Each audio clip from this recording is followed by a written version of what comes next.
একটা তেঁতুল গাছ যার ছায়ায় ৫টা মানুষ শেষ হয়েছে, আর বাংলাদেশের এক গ্রামে ফজরের আজানের ঠিক আগে যে জিনিসটা মাটি ফুঁড়ে উঠে আসে, আজ রাতে সেই দুটো ঘটনা আপনার ঘুম কেড়ে নেবে। শ্রোতা বন্ধুরা, আজকের এপিসোড ১৮৩তে আপনাদের স্বাগত। ঘড়ির কাঁটায় ঠিক রাত ৯টা বেজে গেছে, আর রাত ৯টা মানেই সেই অশরীরীর রাত, যে রাতে শহরের আলো একটু ম্লান হয়ে আসে, রাস্তার কোলাহল একটু কমে, ঘরের দরজা বন্ধ হয়, আর শুরু হয় সেই আসর যেখানে শুধু কণ্ঠস্বর আছে, অন্ধকার আছে, আর আছে এমন সব ঘটনা যা শুনলে পেটের ভেতরটা ঠান্ডা হয়ে যায়, হাতের তালু ঘেমে ওঠে, আর বুকের ভেতরে একটা অজানা ভয় ধীরে ধীরে বড় হতে থাকে। এই আসরে আপনি নিরাপদ, কিন্তু একদম নিশ্চিত থাকতে পারবেন না, কারণ ভয় কখন আসবে সেটা বলে আসে না। তাহলে সময় নষ্ট না করে শুরু করা যাক। ঘটনা শুরুর আগে আপনাদের কাছে আমার ছোট্ট একটি অনুরোধ। যারা এখনও অশরীরী পরিবারে যুক্ত হননি, তারা প্লিজ এখনই সাবস্ক্রাইব বাটন এবং পাশের বেল আইকন টিপে সকল নোটিফিকেশন অন করে নিন। আর যারা ইতোমধ্যে সাবস্ক্রাইব করেছেন, তারা আজকের এপিসোডে লাইক বাটনে ক্লিক করুন এবং কমেন্টে লিখুন, আমি প্রস্তুত, যদি আজকের আতঙ্ক সহ্য করার সাহস রাখেন। শুরু করছি আজকের এপিসোড ১৮৩র প্রথম ঘটনা, ছত্তিশগড়ের সেই তেঁতুল গাছের প্রেতাত্মার ভয়ঙ্কর সত্য ঘটনা। এই ঘটনাটি আমাদের পাঠিয়েছেন মনোজ বিশ্বকর্মা। মনোজ ছত্তিশগড়ের কাবিরধাম জেলার বাসিন্দা। বয়স তার ৩২। পেশায় তিনি একটি সরকারি বিদ্যালয়ের সহকারী শিক্ষক। গ্রামে থাকেন, গ্রামের মানুষজনের সাথে মিশিয়ে জীবন কাটান। তিনি নিজেকে বাস্তববাদী মানুষ বলে দাবি করেন। ভূতে বিশ্বাস করতেন না, পরকালে বিশ্বাস করলেও অলৌকিকে কখনো বিশ্বাস রাখেননি। কিন্তু ২০২৪ সালে যা ঘটেছে তা তার জীবনের প্রতিটি ধারণাকে উল্টে দিয়েছে। অসংখ্য ধন্যবাদ মনোজকে এই ভয়ঙ্কর সত্য ঘটনা আমাদের সাথে ভাগ করে নেওয়ার জন্য। ঘটনাটি মনোজের ভাষায় বলছি। আমাদের গ্রামের নাম বলবো না। কাবিরধাম জেলার ভেতরে একটা ছোট্ট গ্রাম, ২০০-র কিছু বেশি বাড়ি, কয়েকশো মানুষ। গ্রামের মাঝ দিয়ে একটা কাঁচা রাস্তা চলে গেছে। রাস্তার ধারে, গ্রামের একটু বাইরে, যেখানে গ্রামের শেষ সীমানা, সেখানে একটা তেঁতুল গাছ আছে। গাছটার বয়স কত কেউ বলতে পারে না। আমার বাবার আমল থেকেও গাছটা ছিল, মানে অন্তত ১০০ থেকে ১৫০ বছর তো হবেই। গাছটা অনেক বড়, কাণ্ড এত মোটা যে ৩-৪ জন মিলেও বেড় ধরা যাবে না। ডালপালা চারদিকে ছড়িয়ে আছে যেন একটা বিশাল চাঁদোয়া টানানো মাথার উপরে। দিনের বেলাতেও সেই গাছের নিচে একটা অদ্ভুত ছায়া ঘাকে, ঠান্ডা ভেজা ভেজা ছায়া। গ্রামের মানুষ সেই গাছের নিচে যায় না, বিকেলের পরে তো একদম না। কোনো বাচ্চা সেই গাছের কাছে গেলে বাড়ির বড়রা দৌড়ে এসে ধরে নিয়ে যায়। গ্রামের বুড়ো মানুষেরা বলে ওই গাছে থাকে, কি থাকে সেটা পরিষ্কার বলে না, শুধু বলে থাকে। আমি শিক্ষক মানুষ, এসব কুসংস্কারে বিশ্বাস করতাম না। বাচ্চাদের ক্লাসে পড়াই বিজ্ঞান, যুক্তি, তাই গ্রামের এই ধারণাকে কখনো গুরুত্ব দিইনি। কিন্তু ২০২৪ সালের মার্চ মাসে প্রথমবার সন্দেহ জাগল। সেই বছরের মার্চ মাসের শুরুর দিকের কথা। আমাদের গ্রাম থেকে ৫ কিলোমিটার দূরে আরেকটা গ্রামের এক লোক, নাম রামচরণ ধ্রুব, বয়স ৫০-এর কাছাকাছি। সে একদিন বিকেলে আমাদের গ্রামের পাশ দিয়ে যাচ্ছিল। কোথায় যাচ্ছিল ঠিক জানা নেই, হয়তো কারো বাড়িতে, হয়তো বাজারে। কিন্তু সে যাওয়ার সময় সেই তেঁতুল গাছের নিচে একটু থামল। কেন থামল এই প্রশ্নের উত্তর কেউ জানে না। পরের দিন সকালে গ্রামের এক লোক দেখল রামচরণ সেই তেঁতুল গাছের নিচে পড়ে আছে, মাটিতে, চোখ খোলা, শ্বাস আছে কিন্তু কথা বলছে না, হাত পা নড়ছে না। গ্রামের লোকজন ছুটে এলো, রামচরণকে তুলে হাসপাতালে নেওয়া হলো। ডাক্তার বলল কোনো শারীরিক সমস্যা নেই, হৃৎপিণ্ড ঠিক আছে, মাথায় কোনো আঘাত নেই, রক্তচাপও স্বাভাবিক। কিন্তু রামচরণ কথা বলে না, কাউকে চেনে না বলে মনে হচ্ছে, চোখ খোলা কিন্তু দৃষ্টি শূন্য। ৩ দিন পরে রামচরণ মারা গেল হাসপাতালে। ডাক্তার মৃত্যুর কারণ লিখল কার্ডিয়াক অ্যারেস্ট, কিন্তু গ্রামের মানুষ জানত কারণটা ভিন্ন। আমি তখনও বিশ্বাস করিনি। এপ্রিল মাসের মাঝামাঝি আমাদের গ্রামেরই একটা ছেলে, বয়স ১৮-১৯, নাম সুনীল। সে এক রাতে বাড়ি ফিরছিল বন্ধুর বাড়ি থেকে। রাত তখন 10:30 হবে। পথে সেই তেঁতুল গাছ। মা বেরিয়েছিল দেখতে ছেলে আসছে কিনা। মা দেখল সুনীল তেঁতুল গাছের নিচে দাঁড়িয়ে আছে। মা ডাকল, সুনীল ঘুরে তাকালো, কিন্তু বাড়ির দিকে আসছে না। মা আরেকবার ডাকল, সুনীল এবার হাঁটতে শুরু করল, কিন্তু গাছের নিচ থেকে সরে বিপরীত দিকে, ধান ক্ষেতের দিকে। মা দৌড়ে গিয়ে ছেলেকে ধরল। সুনীলের হাত ঠান্ডা, মুখ ফ্যাকাশে, চোখ ঘুরে যাচ্ছে। সেই রাতেই সুনীলকে হাসপাতালে নেওয়া হলো। 2 দিন পরে সে সুস্থ হয়ে ফিরে এলো, কিন্তু সে বলল সেই রাতের কথা একদম মনে নেই। গাছের নিচে কেন দাঁড়িয়েছিল, কি দেখেছিল, কিছুই মনে নেই। তবে একটা জিনিস বলেছিল একটু মনে আছে। গাছের নিচে মনে হয়েছিল কেউ ডাকছে, খুব চেনা গলায়, নাম ধরে। কে ডাকছিল? সুনীল নাম বলতে পারেনি, শুধু বলেছিল চেনা গলা। মে মাসে আরেকটা ঘটনা হলো। এবার আমাদের গ্রামের প্রবীণ মানুষ, বৃদ্ধ হরিশঙ্কর পাণ্ডে, বয়স 75। তিনি একদিন বিকেলে হাঁটতে বের হয়েছিলেন। সন্ধে হতে সহায়তা করে ফিরলেন না।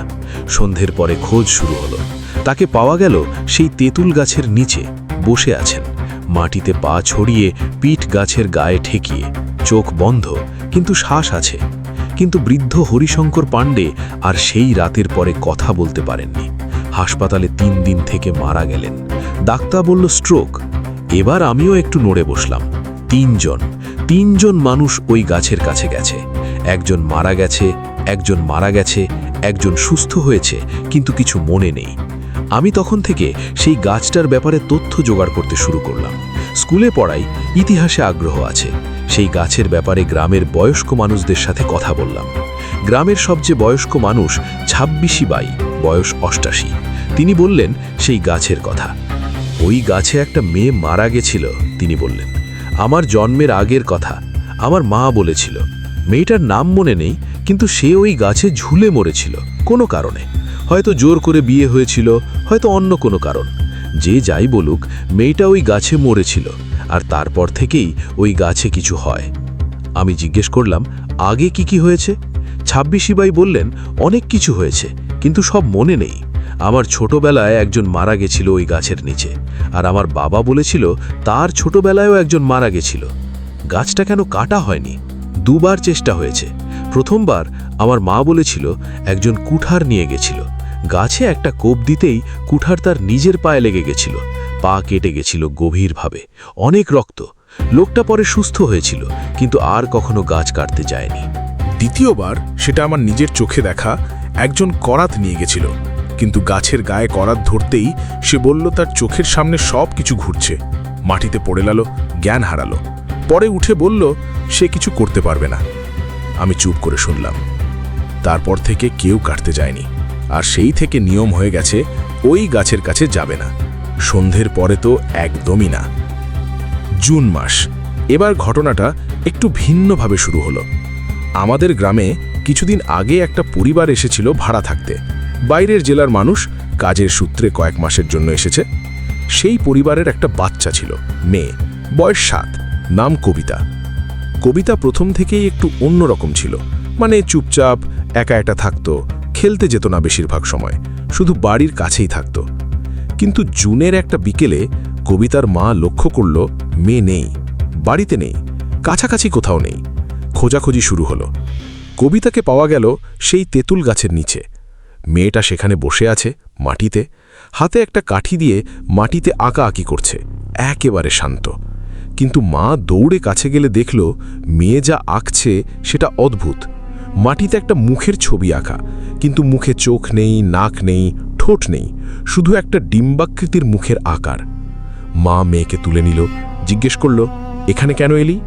কবিতা বলল দিদি ডেকেছিল। মা বলল কোন দিদি? কবিতা গাছের দিকে তাকালো, বলল ওই দিদি, গাছের ভেতরে থাকে। মা বুকে টেনে নিল মেয়েকে, দ্রুত বাড়িতে ফিরে গেল। পরের দিন সকালে সেই পরিবার গ্রাম ছেড়ে চলে গেল। আগে থেকে পরিকল্পনা ছিল না, শুধু চলে গেল। এই 4টে ঘটনার পরে রামচরণের মৃত্যু, সুনীলের অসুস্থতা, হরিশঙ্কর পাণ্ডের মৃত্যু আর কবিতার ওই ঘটনা, আমার মাথায় একটাই প্রশ্ন ঘুরছিল, গাছের মধ্যে আসলে কি আছে? আমি বিজ্ঞানে বিশ্বাসী, কিন্তু বিজ্ঞান যখন কোনো ব্যাখ্যা দিতে পারে না, তখন কি অন্য কিছু বিবেচনা করা উচিত নয়? আমি একটা সিদ্ধান্ত নিলাম, রাতে গাছের কাছে যাব, দেখব। এটা নির্বোধের মতো সিদ্ধান্ত ছিল, এখন বুঝি, কিন্তু তখন মনে হয়েছিল একজন শিক্ষক হিসেবে আমার উচিত নিজে যাচাই করা। জুলাই মাসের এক রাতে, ঠিক কোন তারিখ মনে নেই, কিন্তু বৃষ্টির রাত ছিল। আমি রাত 11টার পরে বাড়ি থেকে বেরোলাম, হাতে টর্চ, মোবাইল। কেউ জানে না আমি বেরোচ্ছি। বৃষ্টি থামথাম করছে, মাঝে মাঝে একটু ঝরছে, মাঝে মাঝে থামছে। গ্রামের রাস্তা ভেজা, কাদা, চারদিকে ঘুটঘুটে অন্ধকার। সেই গাছের কাছে পৌঁছলাম। টর্চের আলোয় গাছটাকে দেখলাম।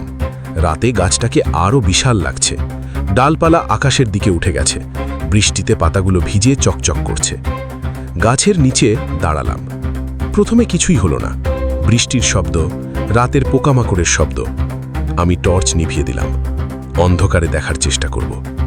চোখ একটু সয়ে এলো, আকাশে মেঘ আছে, তারা নেই, তবু একটু অন্ধকার সরে গেল চোখে। তখন দেখলাম গাছের একটা ডালে উপরের দিকে, মাটি থেকে হয়তো 20-25 ফুট, একটা সাদা কিছু। প্রথমে ভাবলাম পাখি, বড় পাখি, সাদা। কিন্তু পাখি রাতে ডালে বসে থাকলে মাথাটা দেখা যাবে, এটার মাথা নেই, মানে বোঝা যাচ্ছে না। আরেকটু ভালো করে তাকালাম, সাদা, মানুষের মতো আকৃতি, দুটো পা ডালে ঝুলছে, একটা সরু শরীর এবং একটা মাথা, কিন্তু মাথায় কোনো মুখ দেখা যাচ্ছে না। আমি পাথরের মতো দাঁড়িয়ে রইলাম। সেই অবয়বটা একটু নড়ল এবং নামল, মানে সেটা ডাল থেকে নামছে ধীরে ধীরে, মানুষের মতো করে নয়, একটু ভিন্নভাবে, যেন শরীরটা গাছের সাথে একটু একটু করে অন্ধকারে মিশে যাচ্ছে, নামছে। আমার মোবাইল কাঁপছে হাতে। আমি বুঝতে পারছিলাম ভয় পাচ্ছি, পা নড়ছে না। অবয়বটা মাটিতে নামল, গাছের গুঁড়ির পাশে দাঁড়িয়ে আছে। আমার থেকে দূরত্ব হবে 20-25 ফুট। অন্ধকারে স্পষ্ট দেখা যাচ্ছে না, কিন্তু দেখা যাচ্ছে। সেটা আমার দিকে তাকালো, মুখ নেই, তবু বুঝলাম তাকালো। এবং একটা শব্দ হলো। শব্দটা কথার মতো না, গলার মতো না, একটা শব্দ যেন দীর্ঘ একটা নিঃশ্বাস, কিন্তু সেই নিঃশ্বাসের ভেতরে একটা কথা, হিন্দিতে, কিউ আয়ে হো। আমি দৌড়ালাম, পেছনে তাকাইনি। কাদায় পা ডুবে যাচ্ছে, পড়তে পড়তে বাঁচছি, কিন্তু দৌড়াচ্ছি। বাড়িতে পৌঁছে দরজা বন্ধ করলাম। সেই রাতে ঘুম হয়নি, আলো জেলে বসে রইলাম। পরের দিন সকালে উঠে দেখলাম আমার পায়ে কাদা লেগে আছে। সেটা স্বাভাবিক, কাদার মধ্যে দৌড়েছিলাম। কিন্তু একটা জিনিস অস্বাভাবিক, আমার ডান হাতের কবজিতে একটা দাগ, লাল, সরু, যেন কেউ আঙুল দিয়ে আঁচড়ে দিয়েছে। কিন্তু কখন হয়েছে মনে নেই। গাছের কাছে গেছিলাম, তখন দাগটা ছিল না। বাড়িতে ফিরে দেখলাম দাগটা 3 দিন ছিল, তারপর মিলিয়ে গেল। কিন্তু সেই 3 দিন রাতে একটা ঘটনা হতো। রাত 1টা-2টোর দিকে ঠিক একই সময় বাইরে থেকে একটা শব্দ, আমার বাড়ির বাইরে জানালার নিচে একটা শব্দ। কি শব্দ বলা কঠিন, পায়ের শব্দের মতোই, কিন্তু স্বাভাবিক পায়ের শব্দ নয়, যেন অনেক ধীরে, অনেক সাবধানে কেউ হাঁটছে। প্রথম রাতে জানালা খুলে দেখতে গেছিলাম, বাইরে কেউ নেই, কিন্তু জানালার নিচে মাটিতে পায়ের ছাপ, মানুষের পায়ের ছাপ, কিন্তু পায়ের আঙুলের ছাপটা স্বাভাবিক নয়, দীর্ঘ। আমি জানালা বন্ধ করলাম। দ্বিতীয় রাতে শব্দ শুনলাম, জানালা খুললাম না। তৃতীয় রাতেও শব্দ এলো, কিন্তু এবার একটু ভিন্ন। পায়ের শব্দের পাশে আরেকটা শব্দ, একটা কান্নার মতো, খুব ক্ষীণ, মেয়েলি। আমি জানালার কাছে দাঁড়িয়ে রইলাম, কিন্তু খুললাম না। ভোরে উঠে দেখলাম দাগটা আর নেই। তখন থেকে সেই শব্দেও বন্ধ হয়ে গেছে। কিন্তু এই ঘটনার পরে আমার মনে একটা প্রশ্ন আসলো, এই অবয়বটা কি সেই মেয়ের প্রেতাত্মা যে গাছে ঝুলে মরেছিল? আর সে কি শুধু মাঝে মাঝে দেখা দেয়, নাকি সব সময় থাকে? আর রামচরণ আর হরিশঙ্কর পাণ্ডের ক্ষেত্রে কি হয়েছিল? তারা কি সেটা দেখেছিল? সেই দেখাই কি তাদের শেষ করে দিয়েছিল? এই প্রশ্নগুলো নিয়ে আমি আমাদের এলাকার একজন পুরোহিতের কাছে গেলাম। তার নাম বলবো না, বয়স্ক মানুষ, এই ধরনের ব্যাপারে তার অভিজ্ঞতা আছে বলে শুনেছিলাম। আমি সব বললাম। পুরোহিত শুনলেন, তারপর বললেন, তুমি ভাগ্যবান যে ফিরে এসেছো। কেন? বললেন, যারা ওই গাছের কাছে গেছে অনেকে ফেরেনি। রামচরণ, হরিশঙ্কর এরা সেই অবয়ব দেখেছিল। দেখলে সে তোমার ভেতরে একটু ঢুকে যায়। যদি বেশিক্ষণ তাকিয়ে থাকো সে বেশিটুকু ঢোকে, তারপর আর ফেরার জায়গা থাকে না। আমি তাকিয়েছিলাম কিন্তু। বললেন, তুমি দৌড়ে গেছিলে সঙ্গে সঙ্গে, সেটা তোমাকে বাঁচিয়েছে। যারা তাকিয়ে থেকেছে বেশিক্ষণ, যারা মোহ কাটাতে পারেনি, তারা যায়নি। ওই অবয়বটা কে? পুরোহিত বললেন, গাছে যে মেয়ে মরেছিল তার আত্মা। কিন্তু আত্মা বললে ঠিক হয় না, অনেকটা যেন সেই মৃত্যুর মুহূর্তটাই গাছের মধ্যে আটকে গেছে। সেই যন্ত্রণা, সেই মৃত্যু, সেটা প্রেতের রূপ নিয়ে থাকে। আর সে একা থাকতে পারে না, সে চায় কেউ তার সাথে থাকুক। তাহলে গাছটা কাটলে? পুরোহিত বললেন, কাটার চেষ্টা হয়েছে, হবে না, ওই গাছ কাটা যাবে না। কিন্তু একটা কাজ করা যায়, নিয়মিত পূজা করলে, গাছের নিচে নির্দিষ্ট কিছু আচার করলে সে ঘুমিয়ে থাকে বেশিরভাগ সময়, মানে সক্রিয় হয় না। আর না করলে সে জেগে থাকে, আর জেগে থাকা মানে কেউ না কেউ তার কাছে টেনে আসে। সেই থেকে প্রতি অমাবস্যায় পুরোহিত সেই গাছের নিচে পূজা করেন। গ্রামের কয়েকজন মিলে যান। তারপর থেকে বড় কোনো ঘটনা হয়নি। কিন্তু এই বছরের জুলাইয়ে, মানে কয়েক মাস আগে, একটা ছোট ঘটনা হয়েছে। আমাদের গ্রামে নতুন একটা লোক এসেছে কাজের সূত্রে। রাতে ফেরার পথে সেই গাছের কাছে এসে সে থামল। সে গ্রামের কথা জানে না, গাছের ইতিহাস জানে না। পরের দিন সকালে সেই লোক অসুস্থ, জ্বর, কথা বলছে না ঠিকমতো। গ্রামের লোক পুরোহিতকে ডাকল।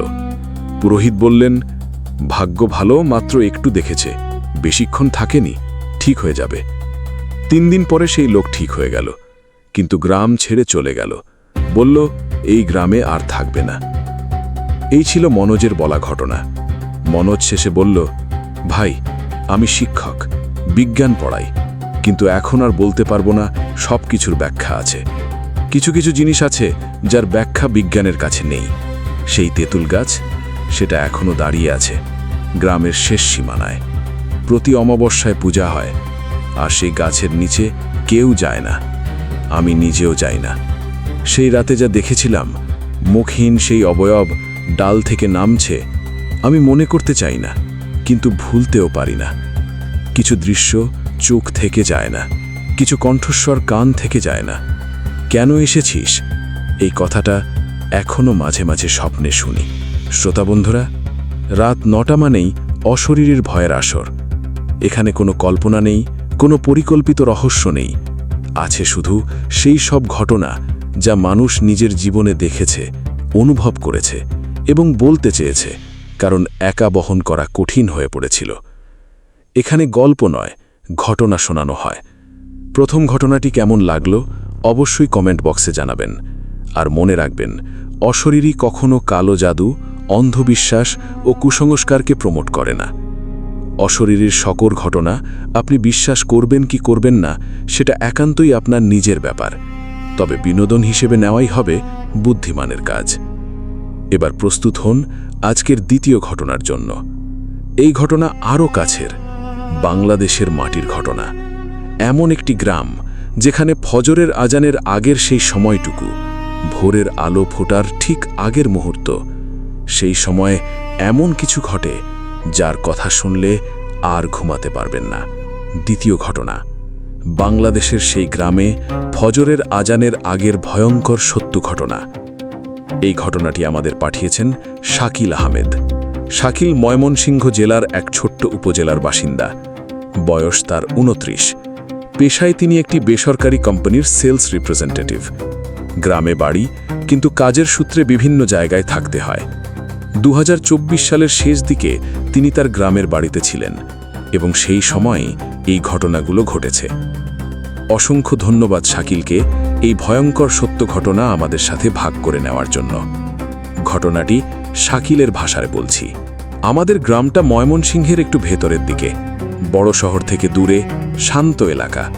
চারদিকে ধান ক্ষেত, মাঝে মাঝে বাঁশবন, একটা ছোট্ট নদী আছে পূর্ব দিকে।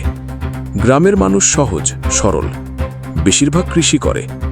আমাদের গ্রামে একটা মসজিদ আছে, ছোট্ট কিন্তু পুরনো। মসজিদের মুয়াজ্জিন হলেন হাফেজ আব্দুর রহমান সাহেব, বয়স 75-এর মতো। বহু বছর ধরে আজান দেন। এই ঘটনাটা শুরু হয়েছিল 2024 সালের নভেম্বর মাস থেকে। আমি তখন কোম্পানির কাজ শেষে গ্রামে ফিরে এসেছি। বছরের শেষ দিকে একটু বিশ্রাম নেওয়ার পরিকল্পনা ছিল। গ্রামে বাবা মা আছেন, ছোট ভাই আছে, পরিচিত পরিবেশ। প্রথম রাতটা ছিল খুবই স্বাভাবিক। গ্রামের রাত, একটু আগেই ঘুমিয়ে যাওয়া, ভোরে উঠে যাওয়া। কিন্তু দ্বিতীয় রাতে একটা অদ্ভুত ব্যাপার হলো। রাত তখন শেষের দিকে, বাইরে এখনো অন্ধকার। ঘুম একটু হালকা হয়েছে, পুরো জাগিনি, কিন্তু ঘুমও গাঢ় নয়। তখন একটা শব্দ পেলাম। শব্দটা কান্নার মতো, কিন্তু স্বাভাবিক কান্না নয়, একটু ভাঙা, একটু অসংলগ্ন, যেন কেউ কাঁদছে কিন্তু কান্না ঠিকমতো বেরোচ্ছে না। আমি ঘুমের মধ্যে শুনলাম, মনে হলো স্বপ্নে, কিন্তু শব্দটা থামছে না। চোখ খুললাম, বাইরে তখনও অন্ধকার। রাত কতটা ঘড়ি দেখলাম, 4টে বাজার আগে। শব্দটা বাইরে থেকে আসছে, আমাদের উঠান থেকে। আমি উঠে জানালার কাছে গেলাম। উঠানে কেউ নেই, অন্ধকারে স্পষ্ট দেখা যাচ্ছে, কিন্তু দেখা যাচ্ছে কেউ নেই, কিন্তু শব্দটা আসছে। আমি একটু অবাক হলাম, কিন্তু ভয় পাইনি। ভোরের দিকে কখনো কখনো পাখি অদ্ভুত শব্দ করে, হয়তো তাই। শুয়ে পড়লাম। একটু পরে ফজরের আজান। হাফেজ আব্দুর রহমান সাহেবের গলায় আজান, পরিচিত, সুন্দর। আজান শুনতে শুনতে ঘুমিয়ে পড়লাম। তৃতীয় রাতে আবার একই সময়ে সেই একই শব্দ। এবার একটু বেশিক্ষণ শুনলাম, আগের রাতের মতো, কান্নার মতো, কিন্তু মানুষের কান্না বলে এখন আর মনে হচ্ছে না, একটু ভিন্ন। আমি উঠলাম না, শুয়ে রইলাম, শুনতে লাগলাম। একটু পরে শব্দটা থামল, ঠিক ফজরের আজানের মিনিট 5-6 আগে। এবং সেই চুপ থাকার মাঝে একটা অন্য শব্দ, ধীরে ধীরে বাইরে থেকে পায়ের শব্দ। কেউ হাঁটছে, আমাদের উঠানে কেউ হাঁটছে। আমি উঠে বসলাম। পায়ের শব্দ স্পষ্ট, একজনের, ধীরে ধীরে। আমি জানালার কাছে গেলাম, বাইরে তাকালাম। উঠানে কেউ নেই, কিন্তু পায়ের শব্দ হচ্ছে। আমি স্থির হয়ে দাঁড়ালাম। শব্দটা উঠান পার হলো, তারপর একটু দূরে গেল, তারপর আস্তে আস্তে থামল। ঠিক সেই মুহূর্তে ফজরের আজান শুরু হলো। আজান শুনতেই মাথার ভার একটু কমল। পরের দিন সকালে বাবাকে জিজ্ঞেস করলাম, রাতে কেউ উঠানে আসে? বাবা একটু চুপ করে রইলেন। কোনো প্রতিবেশী, কেউ কি ভুল করে আসে রাতে? বাবা বললেন, না। তাহলে রাতে পায়ের শব্দ কেন আসে?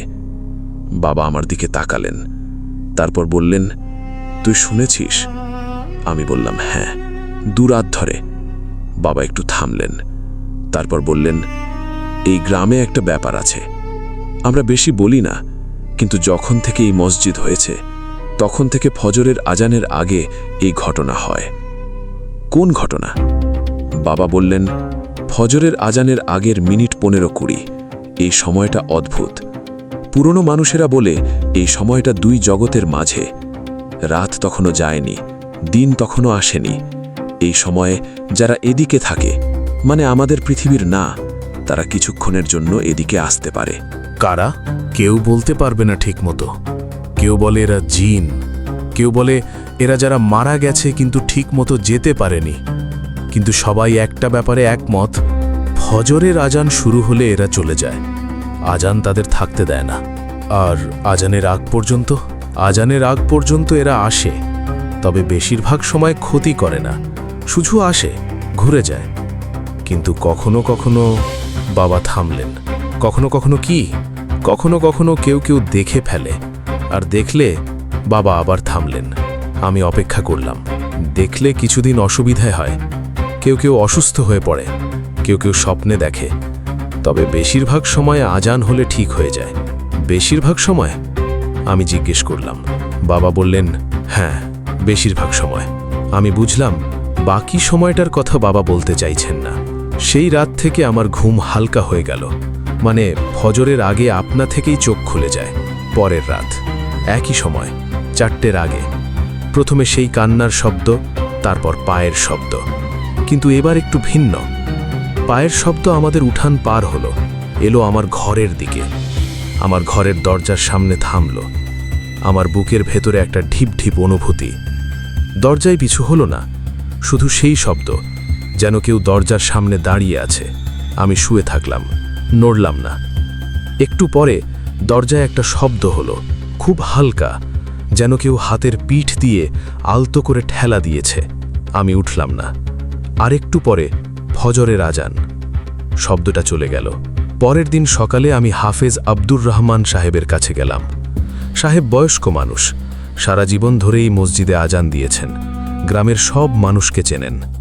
আমি জিজ্ঞেস করলাম, হাফেজ সাহেব, ফজরের আজানের আগে কি কিছু হয় এই গ্রামে? হাফেজ সাহেব আমার দিকে তাকালেন, তারপর বললেন, বস। আমি বসলাম। তিনি বললেন, তুই কিছু দেখেছিস? আমি বললাম, দেখিনি, কিন্তু শুনেছি। হাফেজ সাহেব মাথা নাড়লেন, বললেন, এই গ্রামে আমি আজান দিচ্ছি প্রায় 50 বছর ধরে। ফজরের আজানের আগে আমি নিজে দেখেছি। কি দেখেছেন? অনেক কিছু, কিন্তু সব বলবো না। কিছু কিছু জিনিস মুখে নেওয়া ঠিক না। শুধু বলবো, ওই সময়টা সবচেয়ে সংবেদনশীল। আজান দেওয়ার আগে আমি মসজিদে যাই, রাত তখনও শেষ হয়নি। ওই পথে হেঁটে যাওয়ার সময় অনেক কিছু দেখেছি, কিন্তু কোনোদিন ভয় পাইনি। কেন? কারণ আজান হলো ঢাল। আজানের ডাক যখন বের হয় গলা থেকে, সব সরে যায়, যা আছে চলে যায়। আজান মানে দিনের শুরু, আর দিনের শুরু মানে ওদের সময় শেষ। কিন্তু আজানের আগে ওরা থাকে, এসে যায়, ঘুরে যায়। আমি দেখেছি মসজিদের পথে, কখনো একটা অবয়ব, কখনো একটা শব্দ, কিন্তু কোনোদিন আমার দিকে আসেনি। কেন? কারণ আমি ওদের দেখি, কিন্তু ভয় পাই না। আর আমি জানি এক্ষুনি আজান দেব, তারাও জানে। আমি জিজ্ঞেস করলাম, এই ঘটনা কি শুধু এই গ্রামে, নাকি সব জায়গায়? হাফেজ সাহেব বললেন, সব জায়গায় হয়তো হয়, কিন্তু সব জায়গায় মানুষ টের পায় না। এই গ্রামের মাটি একটু আলাদা। এখানে অনেক আগে থেকে মানুষ থাকে, বহু মানুষ মরেছে এই মাটিতে। সেই মাটিতে একটা ইতিহাস আছে, আর সেই ইতিহাসের কারণে এখানে ওই সময়টায় ওরা আসতে পারে। কিন্তু এখন কি তারা আরও বেশি আসছে, মানে আগের চেয়ে বেশি? হাফেজ সাহেব চুপ করে রইলেন। আসছে? হ্যাঁ। কেন? গ্রামের পূব পাশে যে পুকুরটা আছে, পুরনো পুকুর, সেটা ভরাট করছে। কয়েক সপ্তাহ আগে শুরু হয়েছে। পুকুরের মাটি ভেতর থেকে উল্টে আসছে। এতে একটা বিপদ হচ্ছে। কোন বিপদ? যে মাটি ভেতরে থাকার কথা ছিল, সেটা উল্টে আসছে। সেই মাটির নিচে অনেক পুরনো জিনিস আছে, মানুষের হাড়, পুরনো কবর, পুরনো ইট। সেগুলো উল্টে আসলে যা আটকা পড়েছিল সেটাও একটু আলগা হয়ে যায়। আমি বললাম, মানে পুকুর ভরাটের কারণে এই ঘটনা বেড়েছে? মনে করি। আমি বাড়িতে ফিরলাম। সেই সন্ধ্যায় আমি একটু পুকুরের দিকে হাঁটলাম। পূব পাশের পুকুর দেখতে গেলাম। পুকুরটা পুরনো, বড়, কিন্তু অনেকটা ভরাট হয়ে গেছে মাটি ও কচুরিপানায়। একটা ঠিকাদার মাটি ফেলছে পুকুরে, জমি তৈরি করবে, বাড়ি বানাবে বলে। পুকুরের পাড়ে একটু দাঁড়ালাম। পুকুরের জল কালো, একটু দুর্গন্ধ আসছে, মাটি উল্টোনো হচ্ছে বলে হয়তো। কিন্তু দুর্গন্ধটা স্বাভাবিক মাটির গন্ধ নয়, পুরনো, ভেজা, একটু মিষ্টি মিষ্টি একটা গন্ধ। যে গন্ধটা কেন জানি চেনা লাগছে, কিন্তু কোথায় পেয়েছিলাম মনে করতে পারছি না। পুকুরের পাড় ধরে হাঁটছিলাম, তখন দেখলাম পুকুরের মাঝখানে কালো জলের উপরে একটা সাদা কিছু। প্রথমে ভাবলাম কচুরিপানা, কিন্তু না, কচুরিপানা ওরকম দেখায় না। কাছে গেলাম, সাদা, একটু বড়, গোলাকার, ভাসছে, এবং সেটা নড়ল। আমি থামলাম। সেটা ঘুরল আস্তে আস্তে এবং আমার দিকে এলো। আমি পুকুর থেকে সরে এলাম, দ্রুত বাড়িতে ফিরলাম। রাতে খাওয়ার সময় বাবাকে বললাম পুকুরের ব্যাপারটা। বাবা শুনলেন, তারপর বললেন, ওই পুকুরে যাস না আর। পুকুর ভরাট হচ্ছে, কিন্তু পুকুরের নিচে কি আছে কেউ জানে না। হাফেজ সাহেব অনেকবার বলেছেন পুকুর ভরাট করতে নিষেধ করতে, কিন্তু জমির মালিক শোনেননি। সেই রাতটা মনে আছে। রাত 3টের পরে ঘুম ভাঙল। এবার শুধু কান্নার শব্দ নয়, এবার একটা ভারী গন্ধ, সেই পুকুরের গন্ধ, পুরনো, ভেজা, মিষ্টি মিষ্টি। গন্ধটা ঘরের ভেতরে। আমি উঠে বসলাম, মোবাইলের টর্চ জ্বাললাম। ঘরে কেউ নেই, কিন্তু গন্ধটা আছে, এবং একটা অনুভূতি যেন ঘরে আমি একা নই। আমি কলেমা পড়া শুরু করলাম, চোখ বন্ধ রেখে, বারবার। একটু পরে গন্ধটা কমল, আর একটু পরে চলে গেল, এবং ফজরের আজান। আজানের প্রথম লাইন শুনতেই ঘরের বাতাস পরিবর্তন হলো। যে ভারী অনুভূতি ছিল সেটা সরে গেল। পরের দিন আমি হাফেজ সাহেবের কাছে আবার গেলাম। বললাম গন্ধের কথা, অনুভূতির কথা। হাফেজ সাহেব বললেন, এখন থেকে ঘুমানোর আগে আয়াতুল কুরসি পড়বি, আর ফজরের আজান হওয়ার আগে উঠবি, ওযু করবি। এই দুটো কাজ করলে ওরা তোর কাছে আসতে পারবে না। আমি বললাম, কিন্তু ওরা কারা? পুকুরের নিচ থেকে কি উঠে আসছে? হাফেজ সাহেব একটু চুপ করে রইলেন। বলুন। এই পুকুর অনেক পুরনো, অন্তত 200 বছর আগের। এই পুকুরের নিচে অনেক ইতিহাস আছে, কিন্তু একটা বিশেষ কথা বলবো। বহু বছর আগে এই পুকুরে কেউ একজন ডুবে মরেছিল। সেই ডুবার কারণ ছিল না, মানে দুর্ঘটনা ছিল না, কেউ ফেলে দিয়েছিল। আর সেই মৃত্যুর বিচার হয়নি। বিচার না হওয়া মৃত্যু, সেই আত্মা যায় না, সে থাকে। সে কি এখনো পুকুরে থাকে? পুকুরে থাকে, কিন্তু পুকুর ভরাট হচ্ছে, সে আটকে যাচ্ছে। আটকে গেলে সে রেগে যায়, রেগে গেলে বাইরে আসার চেষ্টা করে। আর ফজরের আগে কেন আসে? কারণ তখন সীমানাটা পাতলা থাকে। আমাদের পৃথিবী আর তার পৃথিবীর মাঝের দেওয়ালটা ওই সময় পাতলা, ওই ফাঁক দিয়ে সে আসতে পারে। কিন্তু আজান হলে দেওয়ালটা আবার শক্ত হয়ে যায়। তাহলে পুকুর ভরাট বন্ধ করতে হবে। হাফেজ সাহেব বললেন, মালিককে বোঝাতে পারলে ভালো, কিন্তু মালিক শুনবে না। মানুষ এইসব মানে না এখন। সেই সন্ধ্যায় গ্রামে একটা ঘটনা হলো। পুকুরের পাশে যে বাড়ি, সেই বাড়ির ছোট ছেলে, বয়স 10। সন্ধ্যার পরে সে বাইরে গিয়েছিল। মিনিট 15 পরে মা বের হয়ে দেখল ছেলে পুকুরের পাড়ে দাঁড়িয়ে আছে। মা ডাকল, ছেলে ঘুরল না। মা দৌড়ে গেল, ছেলেকে ধরল। ছেলে কাঁপছে। ছেলেকে বাড়িতে নিয়ে এসে জিজ্ঞেস করল, ওখানে কি ছিলি? ছেলে বলল, পুকুরের মধ্যে একটা মহিলা ছিল, আমাকে ডাকছিল। মা জিজ্ঞেস করল, কোন মহিলা? ছেলে বলল, জানি না, কিন্তু সে বলছিল, আয়, আমার সাথে আয়। আমি যেতে চাইছিলাম না, কিন্তু পা নড়ছিল। পরের দিন সকালে সেই পরিবার ইমাম সাহেবের কাছে গেল। ইমাম সাহেব ছেলেকে ঝাড়ফুঁক দিলেন, দোয়া পড়ে ফুঁ দিলেন। ছেলে সুস্থ হলো, কিন্তু ঘটনা থামল না। সেই সপ্তাহে আরও 2টো ঘটনা হলো। একজন প্রতিবেশী মহিলা, বয়স 40-এর কাছাকাছি, রাতে উঠে পুকুরের দিকে হাঁটছিলেন। তার স্বামী দেখল, ধরল। মহিলা বললেন, ঘুমের মধ্যে কে যেন ডাকছিল।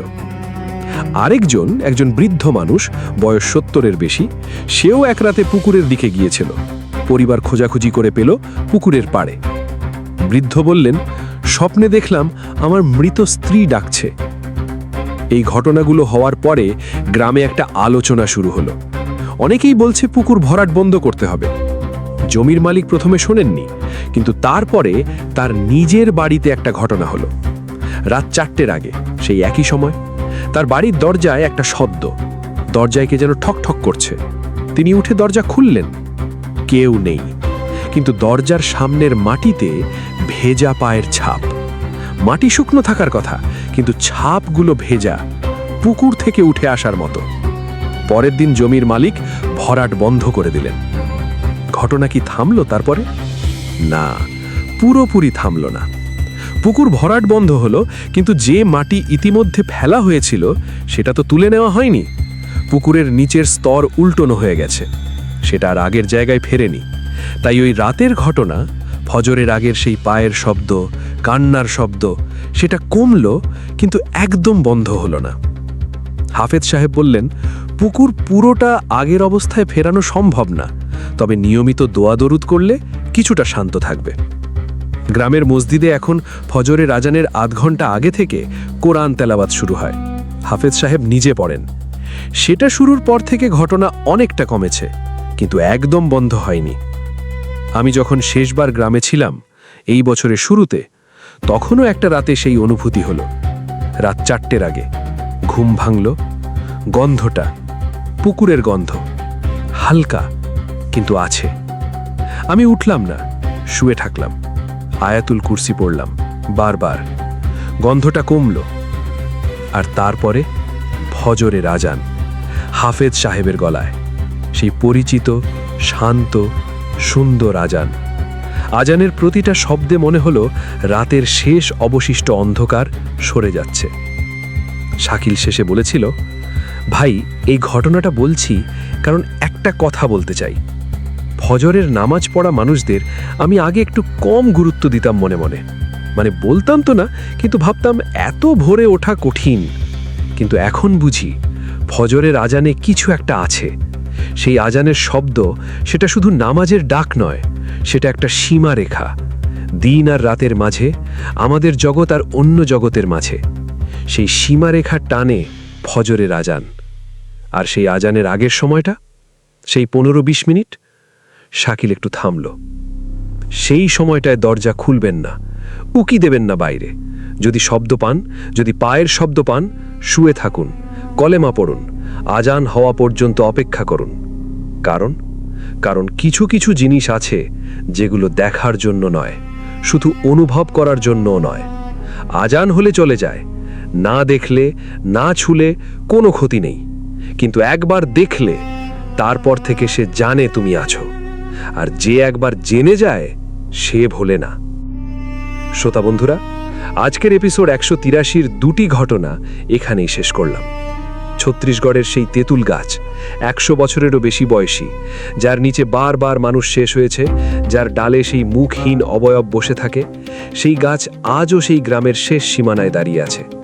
আর বাংলাদেশের সেই গ্রামের পুকুর, যার নিচে অবিচারে মরা একটি আত্মা আটকে আছে, সেও আছে।